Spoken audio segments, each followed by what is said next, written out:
ada rukun.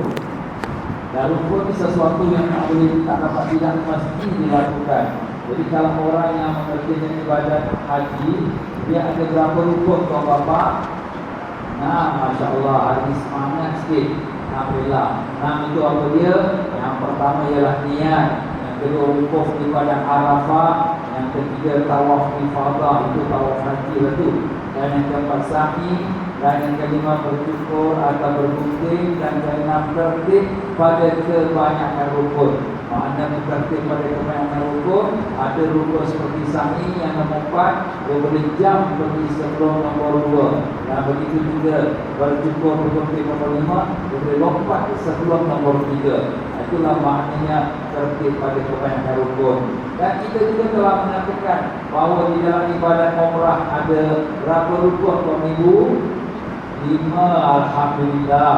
Yang 5 tu yang pertama ialah niat, yang kedua ialah tawaf, ketiga ialah sa'i, dan keempat bersyukur ataupun bergunting, dan kelima tertib. Jadi bila sini kita kata tertib, dia tak boleh tidak mestilah sempurna satu persatu, tak boleh dibagi, tak boleh lompat-lompat. Itulah makna tertib. Jadi tuan-tuan dan puan-puan rahimahumullah, dalam pelajaran sudah kita telah membicarakan daripada perkara sa'i. Kita telah mengatakan sa'i itu ialah berjalan antara Safa dengan Marwah, sebagaimana yang kita dapat melihatnya, iaitu orang berjalan daripada Bukit Safa pergi Bukit Marwah sebanyak 7 pusingan. Itulah namanya sa'i. Jadi apabila seseorang mengerjakan sa'i, dia mestilah memenuhi akan syarat-syaratnya. Dan kita telah mengatakan syarat sa'i itu maupun sa'i haji ataupun sa'i umrah, hendaklah sa'i itu didahului dengan jatuh niat haji atau niat umrah. Jadi kalau dia tak buat haji, dia tak buat umrah, dia nak buat sa'i sahaja. Sa'i apa? Sa'i sunat. Tak ada sa'i sunat. Jadi itulah syarat pertama, syarat sa'i itu mesti didahului dengan ihram haji atau ihram umrah. Dan kita juga telah mengatakan sa'i itu mestilah syaratnya selepas daripada tawaf. Lepas pada tawaf. Kalau sekiranya dia buat sa'i umrah, mestilah lepas dia tawaf umrah.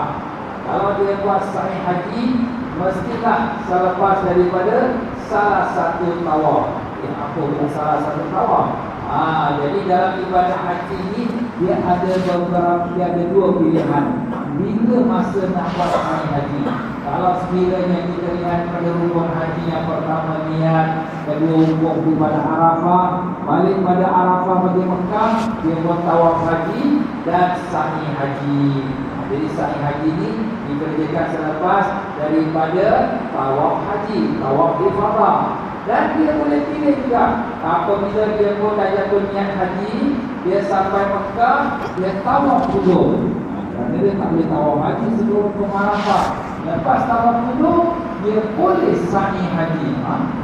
Sa'i haji sebelum pergi Arafah, ya, walaupun dia nombor 4 sa'i haji, tapi sudah dibolehkan dia walaupun belum masuk lagi wukuf Arafah. Nanti apabila dia balik Arafah dan ke Mekah, dia tawaf haji, dan lepas tawaf haji tak perlu lagi dia sa'i kerana sudah sa'i.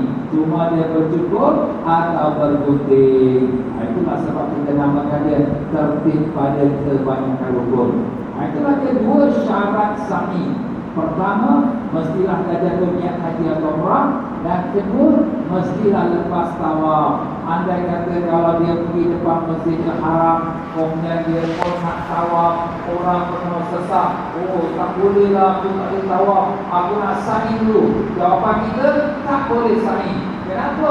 Awak mesti tawaf dulu. Jadi itu syarat tawaf, syarat sa'i mestilah lepas daripada tawaf. Jadi begitulah tuan-tuan dan puan-puan, dua syarat sa'i. Dan kemudian kita pun telah menyebutkan bahawa sa'i ini ada wajib-wajib sa'i. Itulah tajuk kita pada hari ini tuan-tuan dan puan-puan, wajib-wajib sa'i. Ada 3 perkara. Jadi wajib sa'i ini kalau tak ada, tidak sah sa'inya. Apa itu wajib sa'i? Yang pertama ialah menyempurnakan perjalanan antara Safa dengan Marwah. Sempurnakan perjalanan. Jadi sempurnakan perjalanan itu macam mana? Yaitu kita sampai ke kaki Bukit Safa, sampai ke kaki Bukit Marwah. Jadi kalau sekiranya kita tawaf sa'i, mesti sampai ke bukitnya dengan dua itu. Jadi kalau sekiranya kita tak tahu mana satu yang tempat kaki bukit ni, kita tengok kepada lorong orang menolak wheelchair. Lorong orang menolak wheelchair, tuan-tuan dan puan-puan, kalau kita lihat dalam gambar ni, ini memanglah lorongnya. Dan penghujung lorong ini ialah penghujungnya kaki Bukit Sa'i, ataupun kaki Bukit Safa, ataupun kaki Bukit Marwah. Jadi kalau sekiranya kita dah sampai di kaki bukit ini, sudah sahlah dia punya penghujung dia. Jadi jangan kita shortcut tengah-tengah, kita nak potong tak boleh, mesti sampai penghujungnya. Cuba kalau lebihkan sikit lah supaya dapat sunatnya. Jadi begitulah dia tuan-tuan dan puan-puan, wajib sa'i itu hendaklah sempurna dengan sampai kepada hujung daripada tempat sa'i itu Safa dan Marwah. Dan demikian pula daripada kita telah mengatakan sa'i itu, maka hendaklah kita yakin yang kita dah sampai ke Bukit Safa dan ke Bukit Marwah. Kalau kita tidak yakin, maka tidak sahlah kita punya sa'i kita. Wajib yang kedua ialah wajib kita mulakan sa'i kita daripada Bukit Safa. Wajib mulakan daripada Bukit Safa. Ustaz, mana kita nak tahu kat mana Bukit Safa? Alhamdulillah tuan-tuan, sekarang ni semua sudah ada signboard dah. Bukit Safa, atau dalam bahasa Arab Safa Alif, atau dalam bahasa Rumi SA dan FA. Semua ada tulis. Bahasa Urdu pun ada, bahasa Turki pun ada. International tuan-tuan. Jadi kalau sekiranya tuan-tuan dan puan-puan kita tengok signboard tu, kita nampak ni Bukit Safa ni. Kita pergilah ke Bukit Safa, ya. Jadi itulah dia tuan-tuan. Dan di sini apabila kita dah sampai Bukit Safa, kita mulakan daripada Safa sampailah ke Marwah. Andai kata kalau kita tersilap, kita pergi ke Marwah dulu. Umpamanya lah, kalau sekiranya tuan-tuan dan puan-puan keliru lah, ya, mana Safa mana Marwah ni, kita dah sampai Bukit Marwah, baru kita nak start pergi ke Bukit Safa. Aku dah silap lah, aku mula kat Marwah. Jadi yang awak mula daripada Marwah sampai Safa ni tak pakai. Bila dah sampai Safa ni, baru dikira satu, baru bermula. Nampak tuan-tuan? Jadi mesti wajib bermula daripada Bukit Safa. Kenapa Ustaz kita kena mula pada Bukit Safa? Kerana Rasulullah SAW sudah berpesan kepada kita dalam hadisnya, ibda'u bima bada Allahu bi. Mulalah kamu dengan apa yang dimulai oleh Allah Ta'ala. Allah Ta'ala di dalam firman-Nya apabila membicarakan tentang Bukit Safa dan Marwah, Allah Subhanahu Wa Ta'ala sebutkan apa? Inna Safa wal Marwata min sya'airillah, faman hajjal baita aw i'tamara fala junaha alaihi an yatawafa bihima. Sesungguhnya Safa dan Marwah daripada syiar-syiar agama Allah. Jadi Allah mulakan dengan perkara Safa. Jadi Nabi kan pesan kita mulakan dengan apa yang dimulakan oleh Allah. Allah mula dengan Safa, kita pun mula dengan Safa. Jadi kalau tuan-tuan dan puan-puan, kalau sekiranya kita dah siapkan hidangan untuk kita nak makan, dan kemudian kita pun nak mula makan, ada air, ada makanan, nak makan dulu ke nak minum dulu? Tak minum. Setiap hari makan. Nak makan dulu ke minum dulu? Makan dulu, minum dulu. Kita dengar apa yang Allah Ta'ala perintahkan. Kulu washrabu, makanlah, minumlah. Nampak? Jadi kita mulakan dengan makan, jangan kita minum dulu.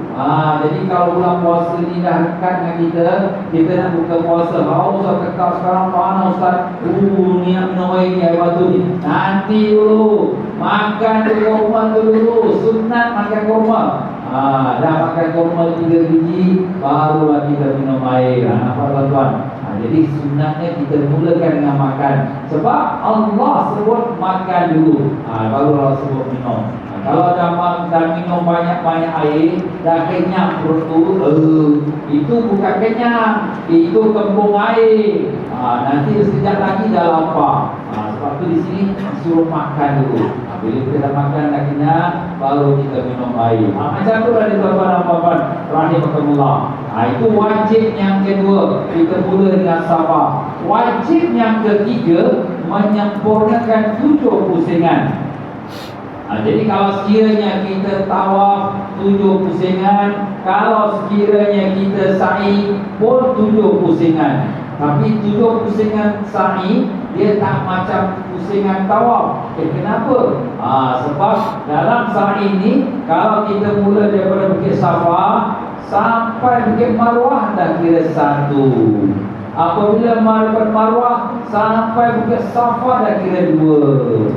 Jadi setiap kali kalau jemaah yang sa'i daripada Safa dia bermula sampai Marwah 1, pada Marwah sampai Safa 2, dan Safa sampai Marwah 3. Jadi setiap kali sampai Marwah yang ganjil 1, 3, 5 dan yang penghabisan 7. Dan setiap kali bila dia sampai ke Safa genap 2, 4, 6. Nampak tuan-tuan? Dia berbeza dengan tawaf. Kalau kita tawaf tu nak kena pusing Kaabah penuh, pusing Kaabah tu barulah kita dapat namanya 1 pusingan, ya? Jadi kalau orang tawaf tu dia mula pada Hajar Aswad, dia pusing sampai Hajar Aswad baru 1. Itu kalau tawaf. Tetapi di dalam sa'i dia tak macam tu. Kerana sa'i ini perjalanan dia jauh. Jadi Allah Ta'ala mudahkan untuk orang yang mengerjakan sa'i. Jadi mudahkan macam mana? Iaitu kalau dia sa'i daripada Safa, dia sampai Marwah baru dah kira 1. Pada Marwah dah sampai Safa dah kira 2. Alhamdulillah. Jadi taklah tersangat penat. Kenapa? Daripada Safa sampai Marwah pun dah 405 meter. Nampak 405 meter, dekat setengah 5 meter tuan-tuan. Kalau sekiranya Safa Marwah sampai Safa sudah dekat 1 kilometer. Kalau lah nak kena pusing Safa Marwah, Safa baru 1, kalau 7 kali pusing dah dekat 7 kilometer. Allah kesiankan kita. Pasal ada hamba-hamba dia minyak kris pun dah kering, tak boleh jalan jauh-jauh. Ada yang sudah bengkok dah, tak boleh nak lurus lagi kaki dia. Macam-macam lah manusia ni kan. Jadi Allah bagi setengah lah.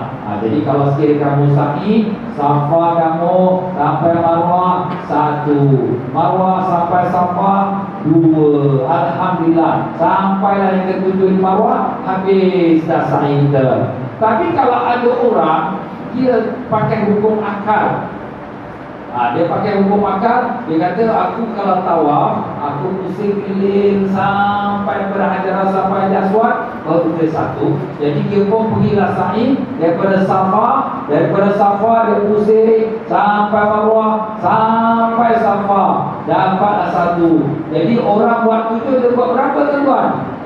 14. Kenapa dia buang karun saja? Sebabnya tuan, pasal kelas hari ini dia tak datang. Jadi dia tak tahu. Dia pun pakai hukum akal. Aku kalau tawaf pusing sampai Hajar Aswad balik baru 1. Ini pun Safa pusing sampai Safa baru ke 1. Orang dah habis, dia tak habis-habis lagi. Sampai pancit dia. Kesian dia. Sebab tu saya selalu katakan kursus ni wajib kita datang. Supaya apa? Supaya kita tahu apa yang kita nak buat. Begitulah dia tuan-tuan dan puan-puan, wajib yang ketiga. Jadi kita dah kata tadi, wajib tu ada 3 perkara mesti dikerjakan. Iaitu kita mula daripada Safa, kita sempurnakan perjalanan antara Safa dan Marwah. Dan yang keduanya kita mulakan daripada Bukit Safa. Dan yang ketiga ialah kita cukupkan 7 pusingan. Tapi kalau 7 pusingan ini kita was-was, kita tak tahu ini 5 ke 6 ke atau 6 ke 7 ke. Jangan susah, jangan pening kepala. Kau ni kat mana sekarang ni? Kalau sekiranya kau daripada Safa nak berjalan ke Marwah, ini nak masuk ganjil 7 lah. Kalau kau jalan daripada Marwah nak pergi Safa, ini masuk ke 6 lah. Nampak tuan-tuan? Taklah pening kepala sangat. Kalau kita tawaf 6 ke 7, 6 7 sebab semua sama, 6 sama, 7 bersama. Tapi saya dah sebutkan dalam pelajar kita, kalau kita was-was dalam tawaf 6 ke 7, 6 7, ambil yang nombor berapa tuan-tuan? Nombor 6 ke nombor 7? Nombor 6. Yang sebenarnya dah 6 dah confirm dah. Tapi 7 ke belum? 7 ke belum? Itu yang was-was. Buang yang was-was. Aku baru 6. Tambah satu lagi. Macam kita semayang lah juga. Yang masuk pada 3 ke 4, 3 ke 4. Yang sebenarnya 3 tu dah confirm dah. Tapi yang masuk 4 ke belum? Masuk 4 ke belum? Aku baru 3. Tambahkan satu lagi. Macam tu. Tetapi dalam sa'i tak ada perlu kita timbang. Kerana kita tahu bila kita jalan pergi ke Marwah ganjil. Kalau 5, 7 ataupun yang 1 dan 3. Kalau kita pergi Safa kena 2, 4, 6. Tak ada yang ganjil kat Safa. Alhamdulillah. Itulah dia tuan-tuan dan puan-puan, wajib sa'i. Dan dalam sa'i juga ada namanya sunat sa'i. Jadi kalau tuan-tuan dan puan-puan dia, kalau sekiranya kita buat amal ibadat ni, janganlah hanya ambil syaratnya wajib saja. Kita pun seberapa dapat ambil yang sunat juga.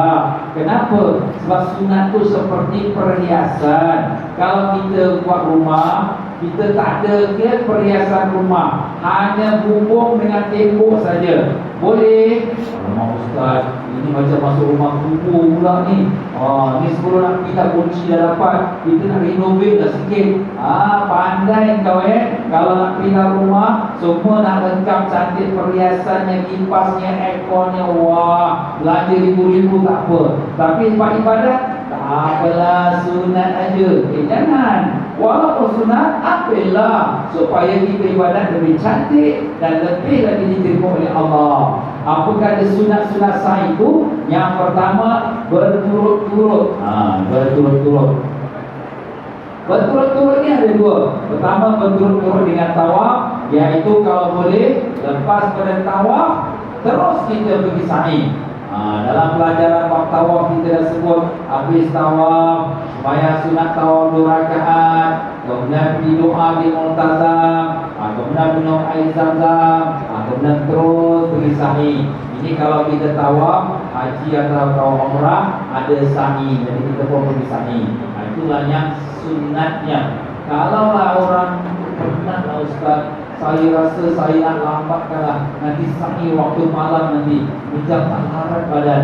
Dia tawaf saja pagi hari, dia tawaf haji atau tawaf umrah, dia pun balik hotel rehat, kemudian malam dia datang untuk nak sa'i haji dia atau sa'i umrah. Boleh ke tak boleh? Boleh. Tak boleh. Sebab berturut-turut tu hukumnya sunat. Kita kalau orang tu permurah, misalnya dia tak sihat, dia pun sempur ya, atau orang terlalu ramai, dia pun tak larat nak menghadap orang ramai, dia nak balik dulu. Atau dia sakit perut, dia pun teruslah nak pergi melepas pada hotel dulu. Nanti malam aku sambung. Jawapannya boleh, sah. Cuma kuranglah sikit pahala dia, sebab dia sudah tinggalkan sunat. Berapa lama dia boleh berpisah dia punya sa'i dengan tawaf ni? Jawapannya selagi dia hidup, dia boleh berpisah antara tawaf dan sa'i itu. Selagi dia hidup, maknanya dia dah tawaf haji tadi pagi, sa'i belum lagi, nanti malam kuat, malam tak kuat, besok pula, besok pun tak kuat, sampailah dia pun nak balik dah Singapura. Aku nak balik Singapura, tak sempat sa'i lagi ni, saya haji. Awak baliklah Singapura, kapal terbang lepas awak nak tak ada tiket. Nanti dah macam mana? Nanti datang lagi lah, datang pura tu, awak buat sa'i haji. Boleh tu Ustaz? Boleh. Tapi ingat, selagi dia belum selesai sa'i haji, dia kena puasa. Puasa apa tu? Tak boleh campur suami isteri. Nampak? Campur suami isteri, langgar lampu merah, bayar dam 1 ekor unta. Beratus. Nampak tuan-tuan? Itu hukum dia lah. Tapi janganlah langgar pasangan. Ini kita cakap hukum boleh, tapi jangan disengaja-sengajakan. Itu sa'i sa'i haji. Begitu juga sa'i umrah. Selagi tak selesai sa'i umrah, selagi itu dia dalam pantang larang, ihram. Betul. Tapi yang bagusnya selesai dan turut-turut 7 pusingan dalam masa kita mengerjakan sa'i. Ini pun sunat juga. Macam kita dah sebutkan di dalam bab tawaf, berturut-turut dalam tawaf 7 pusingan. Sa'i pun macam tu. Kita mula saja daripada sa'i, round 1, 2, 3, 4, 5, 6, 7, habis. Alhamdulillah. Oh, cepatnya kau. Yalah, kita buat straight, tak payah berhenti-berhenti lagi. Tapi kalau ada masa tengah sa'i itu azan, macam mana ni aku belum habis sa'i ni? Tak apa, stop. Kat mana kau berhenti tu kau tengok kau betul-betul. Dan kemudian nanti apabila kau dah habis kau punya sembahyang, kau pergilah kat mana tempat kau berhenti dan kau sambung balik kau punya sa'i. Jadi bisa katalah dia tengah sa'i, Bukit Safa, Bukit Marwah, pusingan yang ke-6 dah. Nak masuk 7 last round. Sekali dia azan, kemudian dia pun nak sembahyang dengan Pak Imam. Dia berhenti, dia sembahyang. Lepas sembahyang, dia satu tapak, 2 tapak, dia bosan sikit untuk yakinkan diri dia. Kemudian dia pun yang aku sambung sa'i. Dia pun sambung sampai Marwah, habis pusingan ke-7. Macam tu. Ataupun bisa kata tengah-tengah sa'i, dia tak sihat badan, menggigil badan dia. Kenapa? Dia memang tak kuat, dia ada penyakit. Jadi dia nak berhenti dulu, nak balik hotel, nak rehat dulu. Petang-petang, malam-malam dia pun sambung. Tadi round 3, ni aku sambung round 3. Boleh ke Ustaz? Boleh. Sebab berturut-turut dalam 7 pusingan sa'i itu hukumnya sunat. Apa hukum sunat? Bila dibuat dapat pahala, bila ditinggalkan tak berdosa. Tapi janganlah lambat sengaja-sengaja. Tapi kalau ada darurat, boleh. Dan sunat yang ketiga menutup aurat. Sunat yang ketiga menutup aurat. Jadi orang yang di dalam ibadat sa'i, sunat dia tutup aurat. Bila kita kata sunat ni, bukan makna orang yang perempuan boleh buka pelekung. Bukan mana orang lelaki boleh kain ihram dia turunkan bawah pusat. Bukan. Hukum ni tak syarat. Tak syarat tu apa? Tak mesti dalam keadaan tertutup aurat. Kalau dia tengah sa'i, kaum ibu dia terbuka rambut dia, kawan terbuka, rambut kau nampak tu? Astagfirullah, tutup balik dah. Mana? Aku terbuka rambut kat belakang tadi lah. Nak dosa balik tak? Tak payah Ustaz. Pasal hukum menutup aurat dalam sa'i sunat. Nampak? Begitu juga kaum bapak kena ada sa'i, kain ihram dia turun bawah pusat. Nampak pusat dia tak perasan. Tengah-tengah jalan, kawan kata, bang, abang pusat apa? Sokolah, tutup. Macam mana? Apa yang sa'i tadi? Sa'i awal sah. Jalan saja, sambung saya terus. Tak payah Ustaz, Ustaz. Tak payah. Sebab hukum menutup aurat dalam sa'i sunat. Kalau kita kembali dalam bab tawaf, hukum menutup aurat syarat sah tawaf. Kalau terbuka aurat rambut orang perempuan terbuka, dia tengah tawaf, tak sah dia punya tawaf. Orang lelaki kain ihram dia turun bawah pusat, dia teruskan tawaf, tak sah tawaf dia. Strict order. Itu kalau dalam tawaf. Dalam sa'i, alhamdulillah, Allah Ta'ala berikan kemudahan. Demikianlah sunat lagi membela waktu yang tidak sibuk. Jadi kita yang lebih-lebih kuat dia. Jadi kalau nak sa'i ini, saya waktu yang lengang, orang ramai. Tapi sekarang ni musim haji, musim umrah dah sama saja. Sebab sa'i itu penuh saja, tak ada yang lengang. Tak macam zaman dulu tuan-tuan. Waktu saya belajar di Mekah dulu tahun 75, itulah haji saya yang pertama tahun 75. Dan saya duduk Mekah 2 tahun. Orang umrah tak ada. Orang tak datang umrah, orang datang haji je. Singapura, Malaysia ni semua tak nampak muka bayang pun tak ada. Bila kita nampak dia, bila musim haji saja. Kenapa? Sebab masa tu tak popular lagi paket-paket umrah. Semua orang buat haji tadi. Jadi bila kita belajar pukul 10 malam, 11 malam dah habis, kita tawaf tiap-tiap pusingan tujuh Hajar Aswad. Allah, nikmatnya tuan-tuan. Every round tujuh Hajar Aswad. Tak ada orang. Cuma kita Mekah je. Masa tu Mekah pun tak ramai orang duduknya. Tapi sekarang sepanjang tahun, the whole year, penuh saja Mekah tu. Baik yang haji, baik yang umrah, yang ziarah, orang Mekah sini pun dah penuh dah. Nampak tuan-tuan?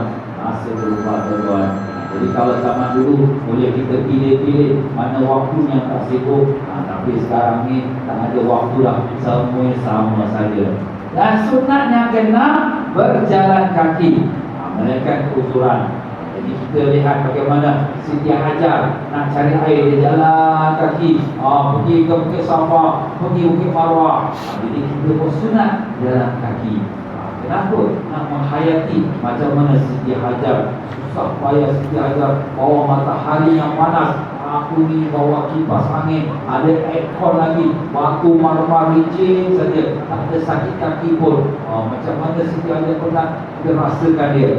Jadi sini sunat kita jalan kaki. Tetapi kalau orang tu uzur, sakit, tak kuat, jangan paksa diri dia untuk nak jalan kaki, kerana ini boleh mudaratkan diri dia. Ustaz, saya ni nak try lah, saya ni haji pertama ni, ini umrah saya pertama ni, saya nak jalan juga. Dia dah sakit kaki, memang dia tahu dia sakit, jalan juga, nak rasa Siti Hajar jalan. Allah kalau macam tu awak paksa, nanti besok awak terus flat, tak boleh awak, tak boleh jalan lagi. Nak semayang 5 waktu tak Masjidil Haram pun tak boleh, nak buat umrah sunat haji pun dah tak boleh. Nampak tuan-tuan? Ini kadang-kadang semangat melebihi kemampuan. Jangan, kita semangat tu semangat dah, tapi tengok kemampuan. Boleh tak aku berjalan ni, aku ni memang kaki dah sakit ni, padahal aku tak kuat. Kalau tak boleh, apa kita naik wheelchair. Wheelchair ni pun ada siapkan di depan Masjidil Haram tu, ada siapkan wheelchair. Kalau kita nak tolak sendiri pun boleh, atau kita nak upah orang pun boleh. Kalau kita ada adik-beradik kita, kita boleh suruh adik-beradik kita tolak kita, atau suami tolak isteri, isteri tolak suami. Tapi kalau kita tak ada siapa-siapa nak tolak, kita nak upah orang. Biasalah budak-budak yang tukang upah tu ada, kalau budak-budak Arab ni dia main lari-lari tuan-tuan, takut kita. Tapi kita ada pelajar-pelajar pelajaran Indonesia, Malaysia, petani, orang Thailand yang duduk Mekah ni, dia upah dia ambil daripada hotel, daripada bilik kita, dia ambil kita duduk, dia sampai habis tawaf sa'i, dia hantar balik ke bilik hotel. Alhamdulillah. Tapi kalau tawaf tu dia cas 200, kalau sa'i tu dia cas 200 juga. Tapi kalau tawaf dengan sa'i dia cas 300 saja. Cuba tengok keadaan lah. Kalau musim sekarang ni yang berubah. Kalau musim haji tu kan, dia pun naik kasih. Pasal apa? Orang pun sesat musim haji. Jadi kalau musim haji tawaf sama itu, mungkin yang 500. Itu badan-badan yang macam kita biasa-biasa je lah. Kalau heavyweight kan, dia naik sikit lagi 600. Pasal berat sikit nak tolak. Mahal tuan ya. Itu kita cakap lah. Itu tak adanya. Jadi boleh kita pakai wheelchair. Kenapa? Kerana Rasulullah SAW masa mengerjakan sa'i, Nabi ni hantar. Nabi ni hantar. Ya, Nabi ni hantar. Nabi tak jalan kaki. Tapi sunatlah orang yang ada jalan kaki. Kenapa Nabi ni hantar? Sebab orang-orang Nabi dia tu Nabi. Sebab orang ni baru first time nak buat umrah, first time buat haji, tak tahu apa nak buat. Habis nak buat macam mana? Ikut Nabi. Nabi jalan, kita jalan. Nabi sampai Safa, kita sampai Safa. Nabi musim marwah kita.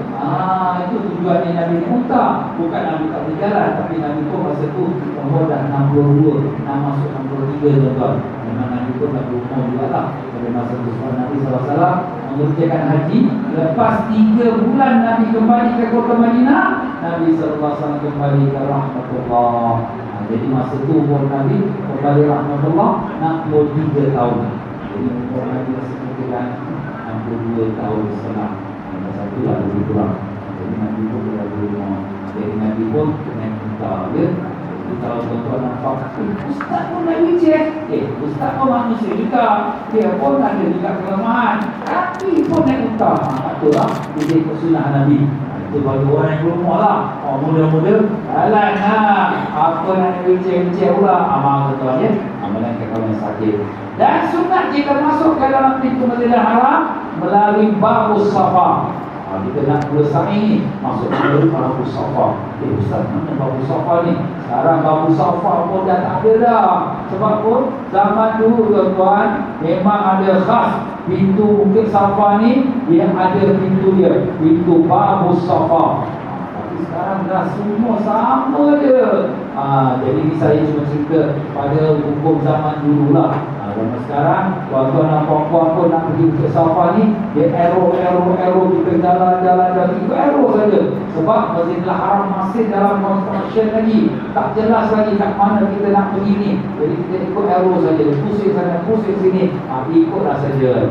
Dan sunat yang ketujuh, mendaki ke atas Bukit Safa dan Marwah sekadar tinggi seorang dari para santai. Jadi kalau tuan-tuan dan puan-puan sampai ke Bukit Safa, sampai ke Marwah, walaupun kita sampai kaki bukit, dah sah dah. Tapi kita panjang sikit, bukan panjang susah sangat, dia meninggi sikit. Kira-kira orang yang berdiri atas Bukit Safa ni, kaki dia tu sudah ada di atas kepala orang yang ada di bawah. Nampak? Jalan sikit di atas. Itu orang yang boleh jalan ke atas itulah. Kalau dia nak jalan ke atas itu, enjin dia tak kuat dan tuan ni maklum kan enjin dah lama kan. Kereta tu dah sebut, tak payahlah, ini sunat. Kalau awak mampu buat, tak mampu jangan paksa. Cuma ini kalau orang yang sihat-sihat ya. Dan apabila kita sampai atas Bukit Safa dan Bukit Marwah, kita menghadap ke kiblat. Dan kita pun membaca tangan dan mengangkat tangan kita, dan kita bertakbir dan berzikir kepada Allah Ta'ala. Takbir zikir itu apa dia? Allahu Akbar, Allahu Akbar, Allahu Akbar, La ilaha illallah wahdahu la syarika lah, lahul mulku wa lahul hamdu, yuhyi wa yumiit, wa huwa ala kulli syai'in qadir. Ini doa-doa semua kita ada kompilkan, kita ada susunkan dalam satu buku doa haji dan umrah. Kita akan hadiah kepada semua jemaah yang mengambil package haji dan umrah kami. Jadi tuan-tuan, kami doa antara Bukit Safa. Jadi bila doa tu tuan-tuan dan puan-puan, kita menghadap ke arah kiblat. Menghadap ke arah kiblat, dan kita pun menghadap tangan kita, ya, sambil kita pun berdoa. Tapi ustaz, kita nak lambai tak? Ada orang yang lambai. Allahu Akbar, Allahu Akbar, Allahu Akbar. Jawapan kita tak perlu lambai. Kenapa tak perlu lambai? Orang ramai semua lambai-lambai. Ini satu problem tuan. Orang buat ibadat kena belajar, bukan buat ibadat tengok orang. Jadi yang Nabi SAW melambai kerana tak dapat pucuk Hajar Aswad. Hajar Aswad tu waktu kita tawaf, jadi Nabi lambai, ganti pucukkan Nabi lambai, dan Nabi pucuklah tangannya. Jadi kita ni pun kalau kita melakukan tawaf tak dapat pucuk Hajar Aswad, kita pun lambai Hajar Aswad, Bismillahirrahmanirrahim, kita pucuk sampai tangan kita. Tetapi bila kita berada atas Bukit Safa atau Bukit Marwah, kita tak disunatkan mempucuk Hajar Aswad. Macam mana pucuk Hajar Aswad? Hajar Aswad kat tengah-tengah masjid. Ini kat tengah-tengah masjid. Kita ni atas Bukit Safa, Bukit Marwah, macam mana pucuk? Jadi memang tak disuruh pucuk pun. Tapi yang orang lambai-lambai tu, entahlah, saya pun tak tahu dia lambai makna mana ke. Jadi satu orang start, orang yang tengok, dia pun ikut. Orang yang tengok, dia ikut. Lama-lama semua orang buat macam tu. Padahal Nabi tak buat. Dalam hadis pun Nabi tak suruh. Sahabat-sahabat pun tak buat. Ulama-ulama tak buat. Jadi tuan-tuan dan puan-puan, ini nasihat saya lah. Bila kita tak Bukit Safa, Bukit Marwah, cukuplah kita tadah tangan dan kita bertakbir dan sambil kita membaca zikir yang disebutkan tadi, dan kita berdoa apa hajat-hajat kita. Jadi Nabi SAW bila berdoa atas Bukit Safa Marwah itu panjang. Antara riwayat yang menyebutkan sampai doa Nabi macam baca setengah surah Baqarah, setengah tuan-tuan. Wah, panjangnya 10 minit macam tu. Kita jangan kelang kabut. Ada orang dia kelang kabut. Awak kelang kabut nak pergi mana? Lepas ni nak pergi office? Tak ada. Lepas ni nak pergi pasar? Tak ada. Lepas ni nak masak? Tak ada. ada. Semua dah siap dah kat hotel kita. Masakan dah siap, tak ada kopi, tak ada jumpa klien. Cuma kita datang buka dia nak ibadat sahaja. Apa nak bagi betul apa kalau kabur? Seorang nak sini apa ni? Mau nak cari apa ni? Bukan dapat prize pun. Tuan kita cakap je lah. Bukan nak bila cerita ni. Cepat-cepat. Kalau kau nak ambil, cepat-cepat. Kau nak ambil. Inilah tuan-tuan je. Kita ingat kita mana aku datang ibadat. Tak buat betul-betul. Dan sunat dalam kita bersaing itu berlari-lari anak, iaitu ramal. Sunat ini untuk lelaki sahaja di antara dua tiang hijau. Kita nampak dua tiang hijau tu tak mampu pun terang. Nampak orang ni hijau ya. Jadi kalau sekiranya dengan Siti Hajar, waktu dia mencari air, dia berlari-lari anak antara Bukit Safa dengan Bukit Marwah ya. Sebab apa? Mencari air. Jadi begitulah dia. Kita pun berlari-lari anak. Tapi kita tak lari sepanjang Safa Marwah tuan-tuan. Sunatnya hanya antara dua tiang hijau saja. Ustaz, kenapa ada dua tiang hijau? Sebab di sinilah tempat Nabi SAW berlari-lari anak. Kalau Siti Hajar, dia lari terus sampai ke Bukit Marwah, terus sampai ke Bukit Safa. Tapi Nabi SAW lari-lari anak antara Safa dan Marwah saja. Dan apa? Sebab dalam sejarah yang telah saya sebutkan pelajaran yang lepas, bila Nabi sa'i ni tuan-tuan, orang kafir mengendap ke atas bukit. Dia tengok Nabi SAW. Jadi bila dia mengendap tengok Nabi tengah sa'i, Nabi pun diberitahu oleh Allah, Nabi pun lari-lari anak. Bila mereka dah nampak, Nabi berjalan biasa. Bila Nabi balik lagi, dan mereka nampak Nabi sa'i, Nabi lari-lari anak lagi. Bila mereka dah nampak, Nabi jalan biasa. Jadi yang tempat Nabi lari anak ni ditandakan dua tiang hijau.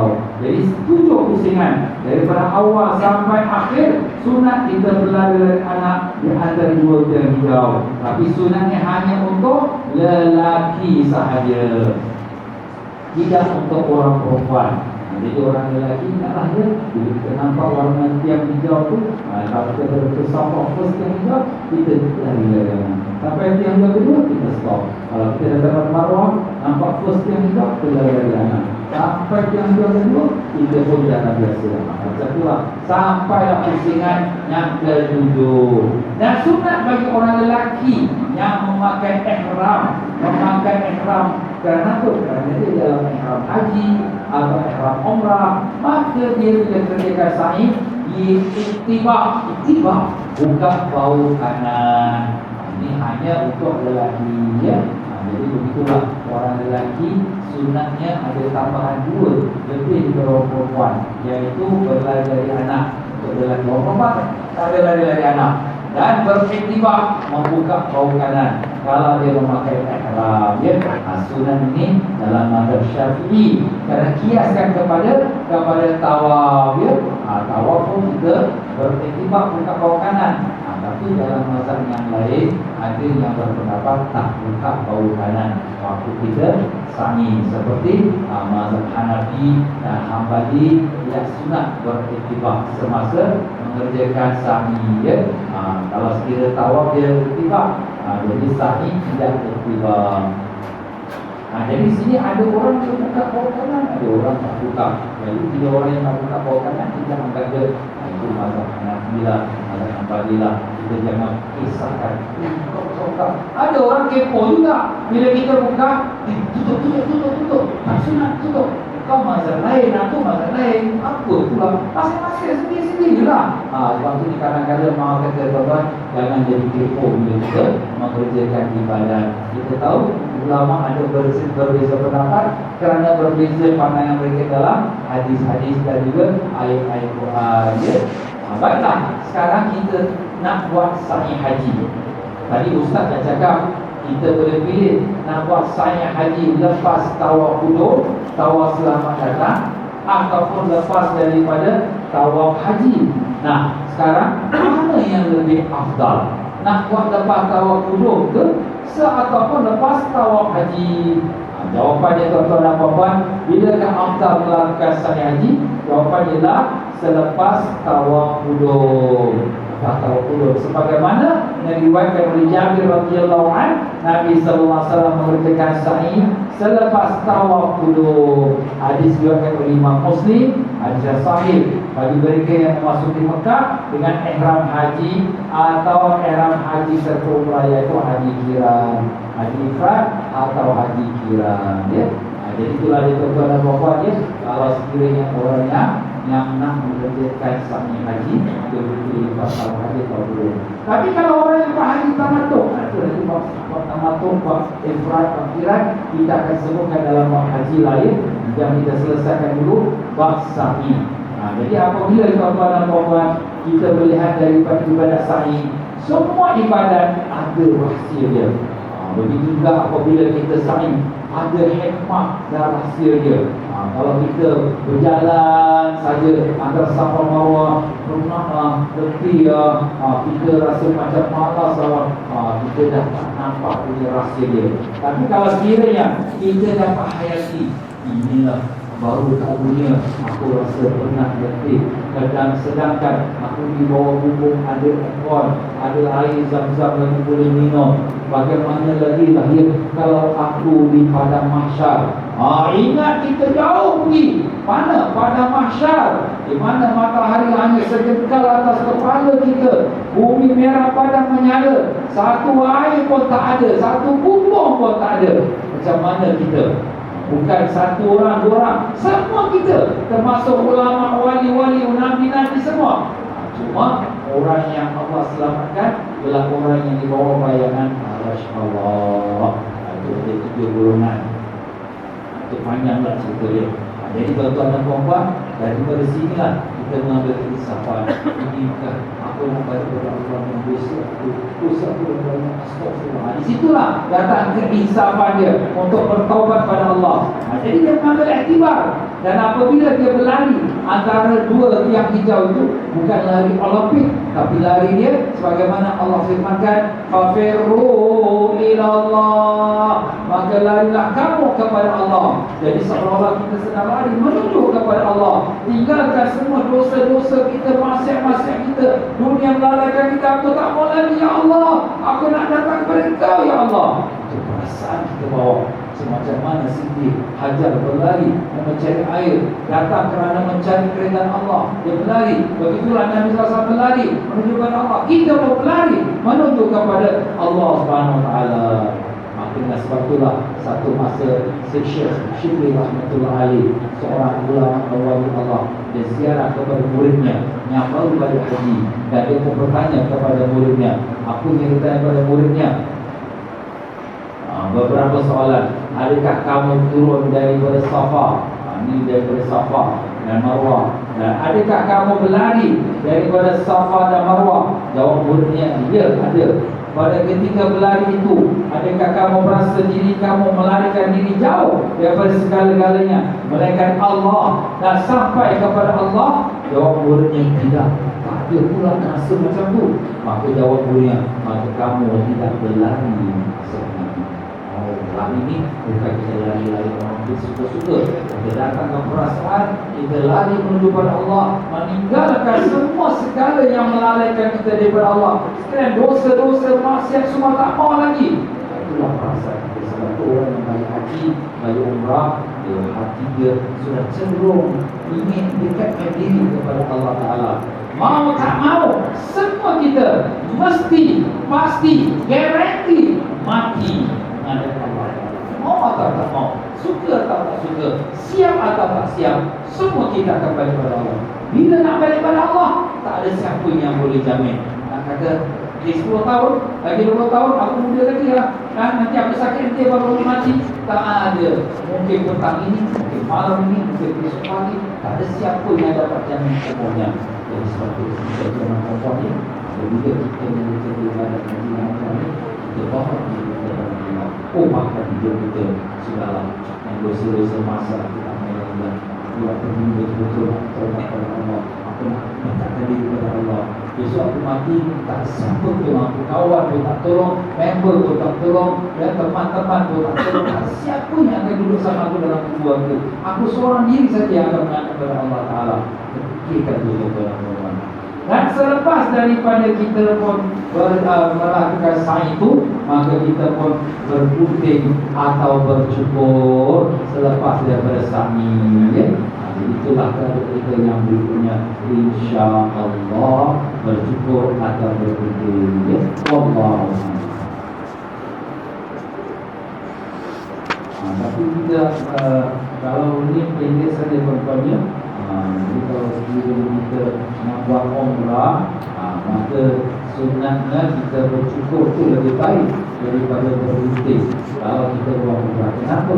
Kerana dalam hadis Nabi sallallahu alaihi wasallam, Nabi berdoa, rahimahullahu muhalliqin, semoga Allah rahmatkan orang-orang bercukur. Sahabat-sahabat bertanya, bagaimana orang yang bergunting? Nabi doakan lagi, semoga Allah rahmatkan orang yang bercukur. Sahabat bertanya, bagaimana orang bergunting? Nabi doakan lagi, semoga Allah rahmatkan orang yang bercukur. Dan kemudian sahabat tanya lagi, bagaimana orang bergunting? Dan akhirnya, dan juga orang yang bergunting. Jadi orang yang bercukur ni 3 kali darjat dia lebih daripada orang yang bergunting. Jadi kalau tuan-tuan dan puan-puan buat umrah, maka bagusnya kita yang lelaki, orang perempuan tak boleh. Orang perempuan cukup 3 lai atau 4 lai atau lebih, guntingkan rambut dia, selesailah dia punya hukum bergunting.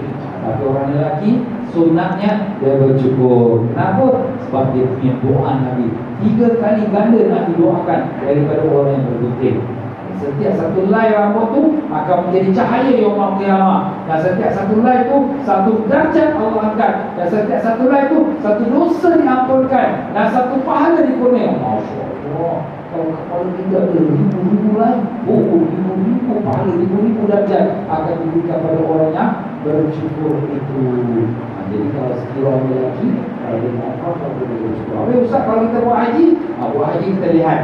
Kalau kita buat umrah sebelum haji, jangan cukur, itu sebab nanti bila balik haji, balik Arafah, baru kita bercukur. Itu nanti dalam bab haji kita akan bincang lagi. Baiklah tuan-tuan dan puan-puan, dengan itu selesailah kita akan rukun umrah, iaitu niat, tawaf, sa'i, bercukur atau bergunting dan juga tertib. Jadi bagi orang yang buat dah selesai. Yang buat haji kita dah bicara tentang niat, bab wukuf belum lagi, bab tawaf kita dah sebutkan, bab sa'i kalau selesai hari ini, bercukur bergunting kita akan bincangkan lagi panjang lagi pada bab haji insya-Allah.